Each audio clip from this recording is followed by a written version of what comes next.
대법원에서 이재명 후보에 대한 그 선거법 위반 사건을 내일 모레 선고한다고 하는데 이것에 대해서 뭐 다들 속보기 때문에 긴급한 상황이지만 지금까지 나왔던 이야기를 좀 정리하는 차원에서 네. 또 우리 김기표 의원님께서 네. 그것을 좀 정리를 해줘야지 된다. 네. 내일 모레기 때문에 네. 예. 자, 이제 상고가 되면 보통 파기 재판의 오타 아니냐는데 파기 자판이 있고 파기 환송이 있잖아요. 그게 어떻게 다르죠? 우리 그리고 심리 불속행 기각 심리 불속행, 같이 기각하는 수가 있는 거고요. 그러니까 쉽게 파기 자판. 그러니까 자판기도 아니고 자판 이런 걸 떠나서 그러니까 대법원에서 이 사건을 유죄로 보냐 무죄로 보냐 그냥 우리 일반적인 기준으로 보면 만약에 무죄로 본다라고 하면 이제 상고 기각 결정. 그렇죠. 무죄에서 검사가 상고했으니까 상고 기각을 하면 되고 네. 그럴 가능성이 제일 높다라고 보고 있는 상황이고요.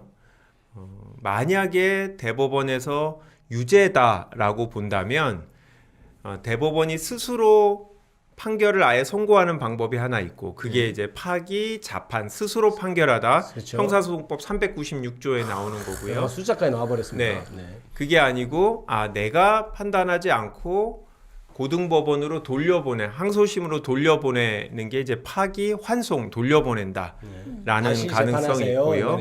그거는 이제 가능성은 높지 않은데 유죄라고 대법원이 생각할 때라고요. 하는 거고요. 고등법원으로 돌려보낸다고 하면 항소심으로 돌려보내면 별로 걱정할 게 없어요. 대선 출마하는데 아무 지장이 없으니까 설사 유죄라고 하더라도 그건 고등법원에서 다시 다투면 돼요.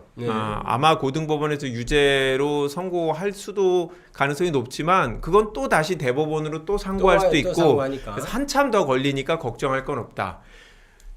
유일하게 걱정할 수 있는 게 파기 자판이라는 건데 그렇죠. 대법원이 스스로 판단하는 건데 이거는 소송 기록하고 그 전에 1심, 2심 법원이 조사한 증거만으로 유죄 그리고 형량까지 선고하기에 충분하다라고 하면 대법원이 할 수 있어요. 이론적으로.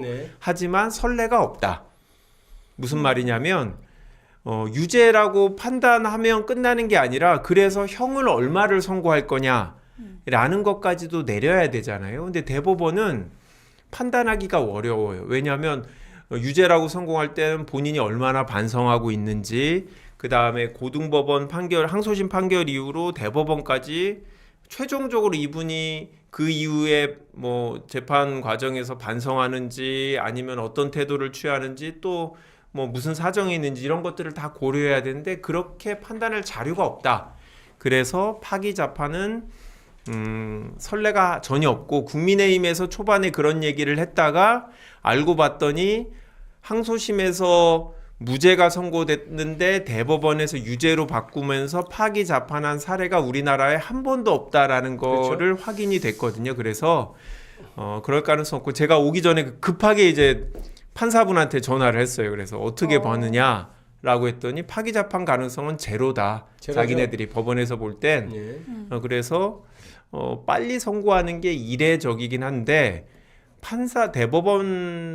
대법관들이 이렇게 빨리 판단할 가능성은 그냥 항소심 판결을 그대로 유지하는 그러니까 무죄라고 보고 상고 기각하는 이 가능성이 제일 높지 않냐. 법원의 현직 판사로서는 뭐 그렇게 보여진다라고 얘기를 들었습니다. 근데 그거는 뭐 그분 판사 개인의 의견이니까 좀 얘기가 길었습니다. 박지원 의원님 뭐 보충해 주실 얘기 있을까요? 저도 주변에서 이제 조금 의견을 여쭤보면은 사실 방금 말씀하신 것처럼 파기 자판 스스로 판단을 하려면 지금 이 사건 같은 경우는 1심하고 2심이 전혀 결론이 다르잖아요. 그렇죠. 이런 사건을 대법원에서 파기 자판을 하려면 사실 굉장히 심리가 충분히 더 이루어져야 되는데 사건 진행이 굉장히 빠르다.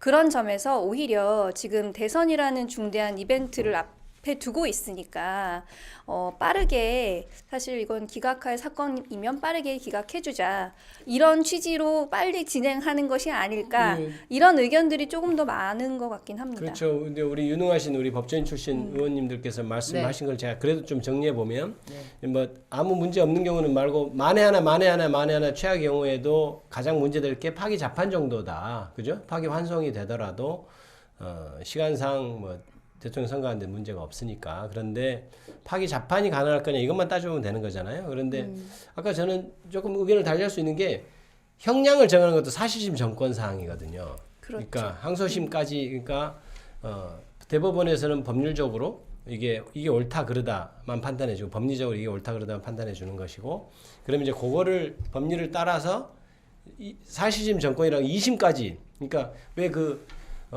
집행유예 내가 유죄 다 받고 집행유예 판결 받고 막 그랬을 때 이게 다 유죄 받으면 상고 못 하잖아요. 그렇죠. 자기가 이제 형량에 대해서 상고 못 하잖아요. 그런 것처럼 그러니까 파기 자판은 불가능한 게 유죄이면서 형량을 정하는 것은 대법원에서 할 수 없는 일이니까. 그러니까 0이라고 얘기하는 거고 오히려 20년 동안 파기 자판한 사례는 그러니까 무죄라고 이미 피고인한테 유리한 판결을 받았는데 상고했더니 검사가 상고했어요. 근데 야 이건 무죄는 말할 것도 없고 아예 이건 공소가 말이 안 돼요. 공소가 더 유리하게 피고인한테 판결해 줄 때 아마 네, 파기 네. 자판이 한두 건 있었던 것 같아요. 그죠? 그래서 파기 자판 그렇게 파기 자판은 꽤 있습니다. 네, 그래도. 그런 거 예, 왜냐면 조사를 피고인한테 더 해보죠. 유리하게 같은. 네. 네, 더 왔다 갔다 할 네. 거 없고 더 유리하게 해주는 건 있고 형량은 정하는 건 이론상도 불가능하지 네. 않나 이렇게 생각돼서 저는 그래서 이제 그러면 왜 이렇게 무죄라고 생각하면 빨리 잡을까요? 거기에 대해서 얘기해 주실 분 있을까요? 만약에 이제 무죄라고 생각하고 있는데 6월 3일을 넘겨버리면 무죄를 선고할 수가 없어요. 왜냐하면 불소추 특권에 그렇죠. 따라서 유죄건 무죄건 역시 예리하십니다. 네, 대통령에 대해서는 더 이상 재판을 할 수가 없기 때문에 애써 무죄라고 다 합의를 했는데 보니까 간단해. 그래서 무죄라고 무죄 맞아. 재판관들이 다 합의를 했는데 6월 3일 이후는 못하네? 라고 하는 건 말이 안 되고 그 다음에 633 원칙을 대법원장이 그렇게 얘기를 많이 했잖아요. 그렇죠. 예. 근데 1심에서 이미 6개월을 넘겨버렸어. 그래서 합치면 벌써 1년이 넘었잖아요. 네. 그러면 최대한 대법원 입장에선 우리라도 기간을 단축해서 신속하게 선고하는 게 공직선거법 원칙에 맞다. 이럴 이유 때문에 신속하게 선고하는 게 아니냐라는 게 이제 제가 연락해 본 이제 현직 이제 고위직 판사의 얘기였습니다. 네. 어쨌든 걱정할 이거 게 방송 나오려면 그 정도 취재하고 와야 되는 거 아니에요? 취재를 지금